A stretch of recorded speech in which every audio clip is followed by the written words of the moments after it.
این نوبت به دره خوشهوای رومیت سفر داشتیم.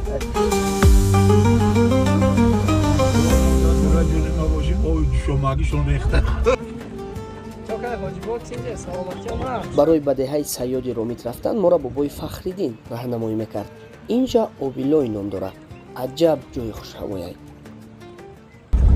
یا 9 کیلومتر داخل در روی نماسران طرف لوشخات میگن دست راست و ملی لوشخات نه دست چپ میگن سیاد های حکمو سیاد میگن های سیاد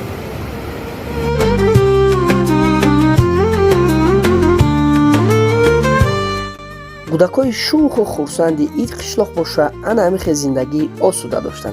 خیلی حیاتی قشلاق همیخ زیبایی داره که ندیدنش امکان نداره. کار سر کردیم.